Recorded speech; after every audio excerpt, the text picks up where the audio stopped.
Olá, boa noite. Hoje no Band Cidade Entrevista nós vamos falar sobre trânsito e muitos aspectos como o congestionamento, por exemplo. A entrevistada é a diretora-presidente do Detran, doutora Mônica Mello. Doutora, boa noite, bem-vinda ao Band Cidade Entrevista. Boa noite, Rômulo, boa noite também aos nossos telespectadores da TV Rio Negro. Diretora, 62 mil novos veículos, carros, motos, nas ruas da capital, somente este ano. É um número muito grande. Este ano e até o final de novembro. Significa que poderíamos encerrar o ano com aproximadamente 70 mil veículos novos até o final do ano. Nós fizemos, inclusive, Rômulo, aí só para o telespectador entender, uma perspectiva de quanto nós teríamos de veículos somente na capital, né? E é assustador, esses números são assustadores, porque a previsão já deu em torno de 700 mil veículos só na capital. Hoje nós temos no estado em torno de 600 mil veículos, na capital 538 mil. Então você imagina saltar de 538 mil hoje, né, 2011, para na Copa, ou seja, no meio de 2014, em junho de 2014, nós temos 700 mil veículos. Mas o resultado são esses números que você acabou de informar, né, que nós temos aí de veículos novos emplacados todos os anos no estado do Amazonas, em especial também aqui na capital. Como consequência, a gente tem uma dor de cabeça que a senhora, inclusive, passou antes de chegar aqui na TV, né? Pegou um congestionamento básico. Todos os dias já virou rotina, engarrafamento aqui na capital. Isso será que vai mudar ou não? Na realidade, assim, você tem trânsito lento, realmente, de fato, em alguns momentos, principalmente nos corredores viários, e André, né, Araújo é um desses pontos de congestionamento, quando acontece, por exemplo, uma pane mecânica, um acidente de trânsito, como eu tive que enfrentar, não é? Ou qualquer outra situação, a própria período de chuva na cidade, ele traz uma lentidão maior no trânsito e obrigatoriamente tem que trazer, porque as pessoas precisam realmente reduzir a velocidade nesse período chuvoso, e aí já aproveitando o gancho, verifique as condições do seu pneu, né, dos seus pneus, no caso, dos 4 pneus, se for um automóvel, da motocicleta, os 2. Não adianta só, eu tenho a moto tem 2, mas um está bom e o outro não está. Não adianta. Os 2 têm que estar em perfeito estado.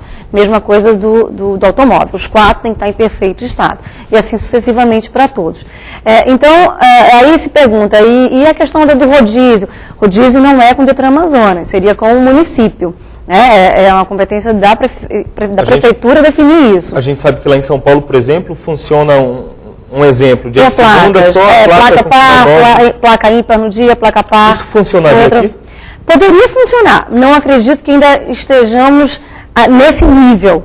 Tá? Eu acho que nós temos que tratar ainda de outra forma o trânsito. Até porque, particularmente, como cidadã e assim, operadora do direito, eu, por formação, sou advogada, eu acredito que o rodízio, ele fere o direito de ir e vir das pessoas. Um direito constitucionalmente assegurado. Então, nós temos que, através do Estado, quando eu falo Estado, não é o governo do Estado do Amazonas, é o Estado enquanto prefeitura, o Estado enquanto Estado mesmo, como um todo, né? E o próprio governo do Estado tem feito várias obras nesse sentido. Nós tivemos a Avenida das Torres, que foi inaugurada na sua primeira etapa. O governador Omar já está viabilizando a segunda etapa, belíssima, né? Da Avenida das Torres, e tudo isso é infraestrutura, é investimento realmente. E esse investimento, ele repercute na circulação, na fluidez do trânsito, para minimizar esses congestionamentos.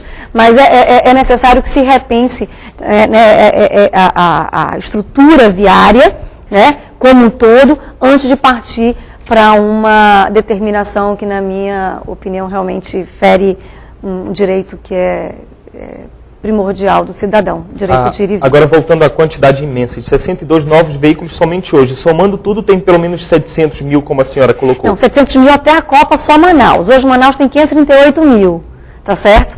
Até a Copa, 2014? Até 2014, junho de 2014, teremos 700 mil só em Manaus. Hoje o Estado tem em torno de 600 mil veículos. Tá certo? Então, você está imaginando essa proporção de 538 mil até 700 mil daqui a pouco mais de 2 anos? Né? Quer dizer, é uma loucura. Diretora, agora a gente tem um gargalo. De um lado, os veículos novos que todos os anos são emplacados, e de outros veículos antigos que têm 10, 15, 20 anos rodando pelas ruas da capital.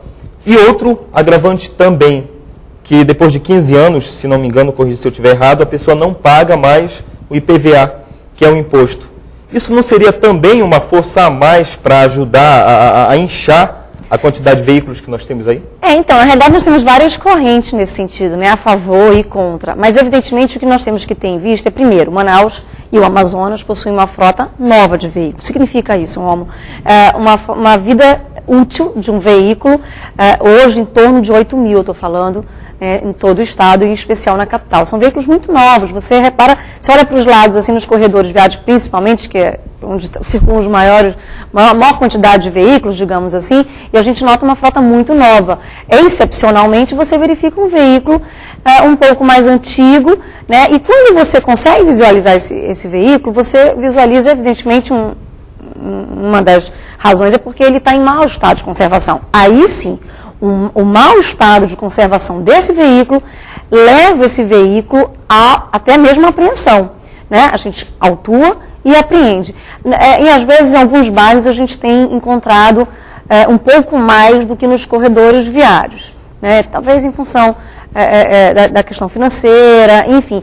Mas hoje, em função também da facilidade de você adquirir um veículo novo, as pessoas têm buscado isso através dos financiamentos, dos longos financiamentos, a própria estabilidade da economia, às vezes em função um veículo mais barato, como a motocicleta, que é um boom no país, está crescendo muito, é um veículo barato, às vezes você não tem um transporte coletivo público eficiente, então eles partem realmente para algo que seria bom, útil, barato, rápido, de manutenção barata também, e aí acaba que a gente tem esse total de veículos novos aí. Abonar o IPVA para muitos é errado, para outros é uma tática certa. A diretora-presidente do DETRAN teria uma opinião sobre isso ou não?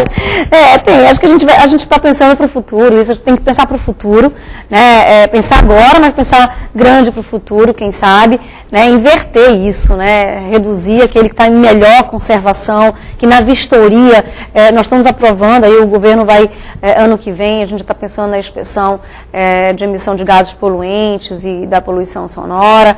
E depois nós vamos ter, obrigatoriamente, em todo o país, a implantação da inspeção veicular. E aí sim, eu acho que é o momento do governo pensar, né, quando tudo isso for implantado no país, a nível nacional, evidentemente, pensar em favorecer também os veículos novos, dar isenções para esses veículos novos, né, e talvez sobretaxar aquele não antigo, mas aquele que está em mau estado de conservação, porque aí seria também penalizar pessoas com poucos recursos também, né, Romo? Então tem que pensar de forma híbrida, né, mas muito globalizada. E com tanto carro pela rua, atravessar hoje como pedestre é quase impossível. Por isso, vez ou outra, nós vemos uma nova passarela sendo construída. É o que aconteceu na Avenida Darcy Vargas. Só que tem um problema. Muitos pedestres acabam não obedecendo a passarela. A placa dá orientação, pedestre use a passarela, mas muitos são ousados e se arriscam no meio do trânsito. A passarela está a poucos metros, porque vocês resolveram atravessar aqui no meio do trânsito? Porque nós não sabíamos que estava aberto, porque até antes de ontem, 2 dias atrás, estava fechada. Mas é perigoso, vocês concordam com isso? Sim. Hoje, nem tanto. A nova passarela, inaugurada no último sábado, fica a poucos metros dali e foi construída justamente para atender os pedestres. A maioria reclamava da dificuldade para atravessar a avenida. Aqui é um absurdo. É muito difícil de atravessar. Muito difícil. Perigoso, né? Perigoso. Segundo o Departamento Nacional de Trânsito, pelo menos 40% dos pedestres não utilizam a passarela por medo ou simplesmente por pura preguiça. Por isso, aqui na Avenida Darcy Vargas, além da passarela, cercas de proteção também estão sendo colocadas para evitar a travessia do pedestre em meio ao trânsito. O problema é que o jeitinho brasileiro ainda persiste na mente de muitas pessoas e o risco de acidentes fica cada vez maior. Essa travessia no corre-corre não vale a pena, né? Diz o velho ditado, mais vale perder 1 minuto na vida do que a vida de 1 minuto. Mas a maior queixa de quem usa a passarela é a falta de segurança no local. A gente também faz um apelo nessa questão, que foi na verdade, uma boa aquisição, né, para a segurança da travessia dos pedestres, mas que justamente verifica essa parte da iluminação. Está muito complicado. Com certeza, vai ficar, né? Vai ficar complicado. Na Semana Nacional do Trânsito, que começou nesse domingo, várias programações educativas e de conscientização vão ser realizadas na capital até o próximo dia 25. Blitz vão acontecer para reforçar a campanha Tô na Faixa. A meta é manter o número de mortes no trânsito reduzido e a população mais consciente dos seus direitos e deveres. Essa reportagem foi exibida pelo Band Cidade no dia 19 de setembro. Foi feita pela repórter Samira Benoliel e pelo cinegrafista Henrique Farias. Como a gente viu aí, diretora, muitos pedestres não obedecem à faixa e principalmente à passarela. Pura preguiça às vezes. Isso causa um número grande de acidentes, como a senhora me destacava durante a matéria. É isso? É, exatamente. E não apenas acidentes, mas o pior é a consequência desse acidente, que muitas vezes é o óbito, né? É a fatalidade. Porque um veículo a 60 km por hora, a tendência é quase de 100% de atingir com vítima fatal um cidadão, ou seja, um pedestre. Então, daí a necessidade de construção de mais passarelas, cada vez mais passarelas, né, de cada vez mais conscientização também por parte do pedestre, mas também, evidentemente, por parte também dos condutores de veículos automotores, né. Dirigir a ameaçando os pedestres é uma infração de trânsito e tem que ser entendida como tal, para que haja um respeito mútuo, né, desses elementos do trânsito, né, seja condutor de um veículo automotor e seja um pedestre. Então, nós temos que ter respeito, sabe? Primeiro, o pedestre tem que se dar o respeito, ele tem que utilizar a via de forma correta. Se não houver uma passarela ou uma faixa de segurança, a faixa de pedestre, ele tem que sempre atravessar de forma retilínea. Isso a gente não observa, sempre de forma diagonal. Com isso ele perde mais tempo e o risco, portanto, é maior nessa travessia. Ele não usa roupas claras à noite, às vezes atravessa em lugares mal iluminados. Então, tudo isso gera realmente os acidentes de trânsito com vítimas fatais, envolvendo quase 40% deles. Realmente é preciso ter consciência, né, doutora? Agora a gente vai para um breve intervalo comercial e daqui a pouco eu volto na entrevista com a diretora-presidente do Detran Amazonas, Mônica Mello.